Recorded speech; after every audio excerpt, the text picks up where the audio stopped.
नमस्कार, कानपुर वार्ता में आपका स्वागत है। मैं हूं आलोक पाल। कृपया इस चैनल को देखिए, लाइक कीजिए, शेयर कीजिए और सब्सक्राइब जरूर कीजिए। कांग्रेस पार्टी हरियाणा के सदमे से उबर नहीं पा रही है। महाराष्ट्र और झारखंड में चुनाव की घोषणा हो गई है। अभी तक न तो महाराष्ट्र में और न ही झारखंड में कांग्रेस पार्टी अपने गठबंधन में सीट शेयरिंग करने में सफल नहीं हो पाई। महाराष्ट्र से लगातार विवाद की खबरें आ रही हैं। यद्यपि हरियाणा की तरह जो कांग्रेस का चाटुकार मीडिया है, वो प्रतिदिन इस तरह की घोषणाएं अपने चैनल्स पर कर रहा है कि सीट शेयरिंग कंफर्म हो गई है, ये फॉर्मूला तय हुआ, वो फॉर्मूला तय हुआ। अभी सुबह मैं किसी चैनल पे देख रहा था, तो उसमें ये बताया गया कि कांग्रेस और शिवसेना यानी कि उद्धव ठाकरे की पार्टी लगभग 100 से 110 सीटों पर, यानी कि दोनों अलग अलग चुनाव लड़ेंगे और एनसीपी को लगभग 85 सीटें चुनाव लड़ने को दी जाएंगी। ये फॉर्मूला तय हुआ है। यद्यपि न तो बीजेपी न कांग्रेस ने इसकी कोई घोषणा की है, न उद्धव सेना ने इसकी कोई घोषणा की है और न ही एनसीपी ने। दूसरा विवाद महाराष्ट्र में कांग्रेस गठबंधन में, जिसे वो महाआघाड़ी कहते हैं, वो ये है कि सीएम किसे बनाया जाए। अब सीएम पद को लेकर के वहां पर एक बड़ी चर्चा लगातार चल रही है। उद्धव ठाकरे की पार्टी चाहती है कि जो एमवीए है वो उद्धव ठाकरे को सीएम कैंडिडेट प्रोजेक्ट करके चुनाव लड़े, और इसको लेकर के तरह तरह की बयानबाजी शिवसेना की तरफ से, शिवसेना के मुखपत्र सामना की तरफ से और उनके मुख्य भोंपू की तरफ से, आप समझ गए होंगे मैं किसकी बात कर रहा हूं, बार बार की जा रही है। वो लगातार ये डिमांड कर रहे हैं कि उद्धव ठाकरे को महाराष्ट्र में सीएम कैंडिडेट घोषित किया जाए, जबकि ना तो कांग्रेस पार्टी इस पर सहमत हो रही है और ना ही एनसीपी। एनसीपी मतलब शरद पवार की एनसीपी। अब शरद पवार ने एक नया दांव चला है कि उनके जो प्रदेश अध्यक्ष हैं जयंत पाटिल, उनको लेकर के उन्होंने एक नया दांव चला है। उन्होंने कहा है कि जयंत पाटिल को सेवा करने का या महाराष्ट्र के विकास में योगदान करने का मौका दिया जाना चाहिए। यानी कि वो अप्रत्यक्ष रूप से अपने गठबंधन में यह कह रहे हैं कि जयंत पाटिल को सीएम कैंडिडेट डिक्लेयर किया जाए। चूंकि शरद पवार ये बात पहले से कह चुके हैं कि एमवीए किसी को भी मुख्यमंत्री पद का कैंडिडेट घोषित नहीं करेगा, और चुनाव परिणाम आने के बाद जैसे भी चुनाव परिणाम आएंगे, जिसकी जितनी सीटें आएंगी उसके आधार पर सीएम कैंडिडेट तय किया जाएगा। जिसके सबसे ज्यादा विधायक जीत करके आएंगे उसका सीएम बनेगा। अब यहां पर कांग्रेस के सामने जो सबसे बड़ी समस्या है वो है चेहरे को लेकर के। शिवसेना की तरफ से क्लियर है कि उद्धव ठाकरे, एनसीपी ने भी अपना प्रस्ताव दे ही दिया है जयंत पाटिल के नाम का। कांग्रेस अभी तक ये तय नहीं कर पा रही है कि उनकी तरफ से सीएम कैंडिडेट कौन होना चाहिए।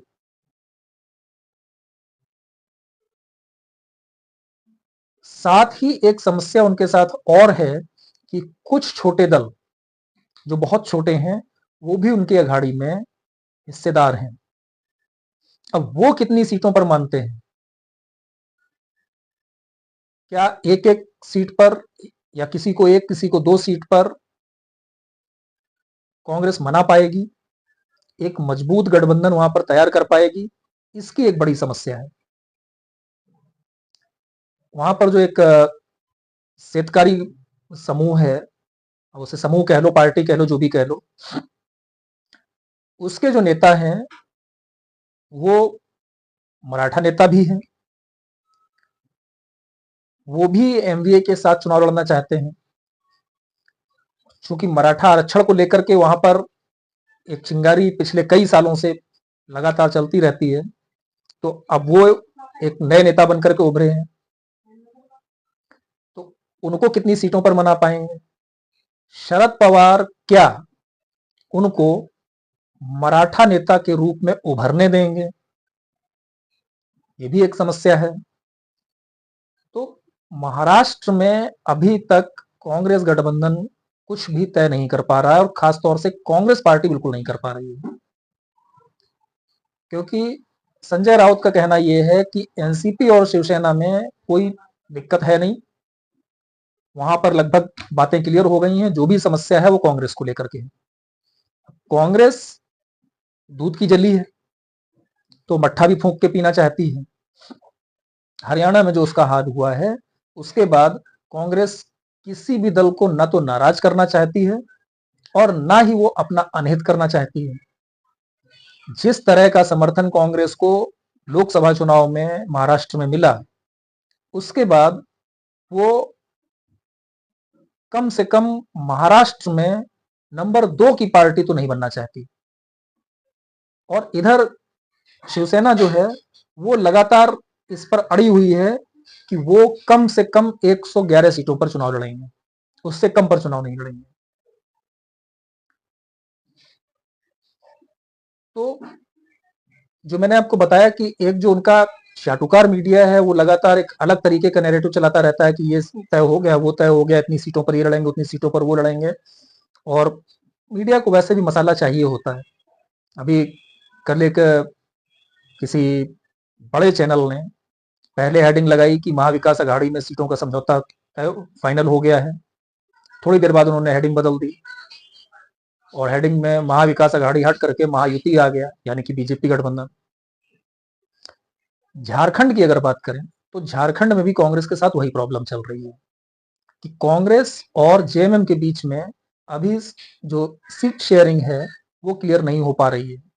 जबकि भारतीय जनता पार्टी ने कल अपने 66 उम्मीदवारों की लिस्ट भी घोषित कर दी और बाबूलाल मरांडी को उन्होंने एक तरह से अपना सीएम कैंडिडेट डिक्लेयर कर दिया,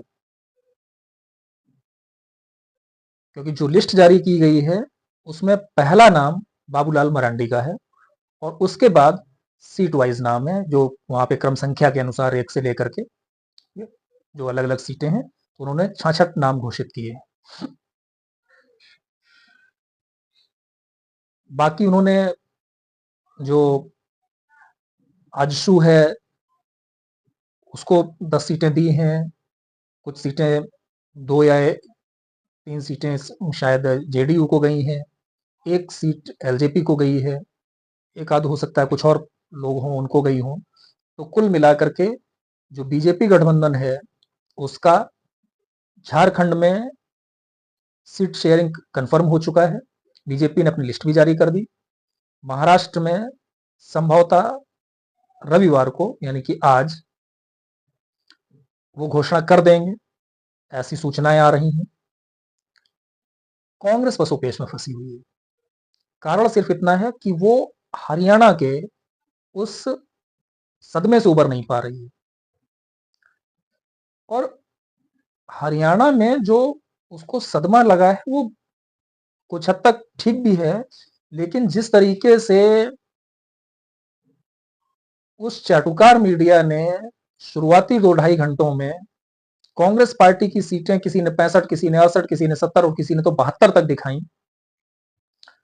वो कितना बड़ा झूठ था। और उस झूठ में फंस करके कांग्रेस को जो सदमा शुरू से लगना चाहिए था, हालांकि वो शायद तब सदमा ना होता, तब उनको लगता कि नहीं यार कहीं ना कहीं कुछ गड़बड़ हुआ है। तो गड़बड़ हुआ का मतलब है कि उनकी कैंपेन में कुछ गड़बड़ हुआ और चुनाव जीतने में नाकामयाब रहे।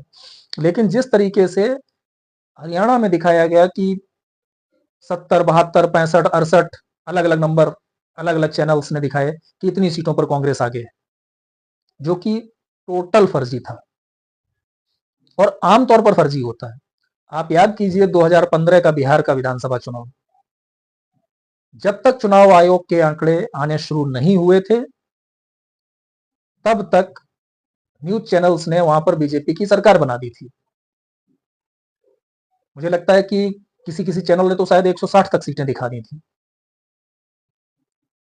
और जब चुनाव आयोग के जो आंकड़े आने शुरू हुए तो पता चला कि नहीं, मामला तो जस्ट उल्टा है। तो ये जो स्टंटबाजी न्यूज चैनल्स द्वारा की जाती है उसका कोई मतलब नहीं होता है। ये केवल एक लोगों में जबरदस्ती की उत्सुकता पैदा करने के लिए होता है। वास्तव में जो चुनाव परिणाम आने शुरू होते हैं वो होते हैं 9:30 10 बजे के बाद, और वहां पर मुझे लगता है कि हरियाणा में कांग्रेस कभी आगे गई ही नहीं। शुरू से लेकर के कांग्रेस पीछे ही रही बीजेपी से। तो मुझे लगता है कि शायद कांग्रेस को वो हार तो उसकी होनी थी जो हुई, लेकिन जो सदमा लगा वो उनके उन चाटुकारों ने लगाया। पहले कैंपेन के दौरान वो लगातार इस बात का प्रचार करते रहे कि बीजेपी तो कहीं है ही नहीं, बिल्कुल साफ है, उसको 15-20 सीटें भी आ जाएं तो बहुत बड़ी बात है। कांग्रेस को 60-65 से कम कोई देने को तैयार नहीं था। और वही उन्होंने शुरुआती चुनाव नतीजों में, जो वास्तव में नतीजे नहीं थे, एक उनकी ओपिनियन थी, उसमें उन्होंने दिखाया। और बाद में जो रिजल्ट आया वो रिजल्ट सबको पता है। कांग्रेस 37 सीटों पर सिमट कर रह गई। वोट परसेंटेज के मामले में भी वो बीजेपी से पीछे हो गई। तो किस तरह का वहां पे मिसमैनेजमेंट हुआ, या जनता ने तय कर रखा था कि नहीं कांग्रेस को हरियाणा में तो नहीं आने देना है, उस सदमे को लेकर के कांग्रेस अभी तक फंसी हुई है। ना तो महाराष्ट्र में कोई निर्णय ले पा रही है, ना झारखंड में कोई निर्णय ले पा रही है। देखिए आने वाले 1-2 दिनों में क्या परिणाम निकलते हैं और किस तरह से कांग्रेस इसको हैंडल करती है। आज की चर्चा में इतना ही। आपसे एक बार फिर से अनुरोध है कि इस चैनल को सब्सक्राइब जरूर कीजिए। कंटेंट ठीक लगे तो शेयर भी कीजिए। बहुत बहुत धन्यवाद। नमस्कार।